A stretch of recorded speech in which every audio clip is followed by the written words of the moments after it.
ആദ്യത്തെ സ്കൂൾ, ആദ്യ പ്രണയം, ആദ്യ സാലറി, ആദ്യത്തെ കുഞ്ഞ്, ഇതുപോലെ പലരെയും വൈകാരികമാക്കുന്ന ഒന്നുണ്ട്, ഒരു നൊസ്റ്റാൾജിയ. ആദ്യ വാഹനം.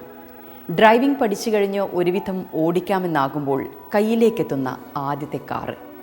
ഭൂരിപക്ഷം ഇന്ത്യക്കാരൻ്റെയും ആ ആദ്യ വാഹനം ഒരു ലെജൻഡറി ബ്രാൻഡാണ്. ഒരേ ഒരു മാരുതി 800. സാക്ഷാൽ അംബാസഡറും ഫിയറ്റും പ്രീമിയർ പത്മിനിയും കോണ്ടസയും വിരാജിച്ച നിരത്തിൽ കന്നിക്കാരൻ്റെ യാതൊരു കമ്പവുമില്ലാതെ പെട്ടെന്ന് കയറി വന്ന ഒരു കോളേജ് പയ്യൻ. 1980കളിൽ മധ്യവർഗ ഇന്ത്യക്കാരൻ്റെ ജീവിതാഭിലാഷമായിരുന്നു മാരുതി 800. ആ കാറിനായി സ്വർണമാല വിറ്റവർ, ഭൂമി വിറ്റവർ, മികച്ച ജോലിക്ക് ശ്രമിച്ചവർ, കഷ്ടപ്പെട്ട് ലോൺ എടുത്തവർ, അങ്ങനെ എത്രയോ പേർ. ലൈറ്റ് വെയ്റ്റായ ബോഡിയും ഹാൻഡിയായ സ്റ്റിയറിംഗും മാരുതി 800-ന് സ്റ്റാർ പദവി നൽകി.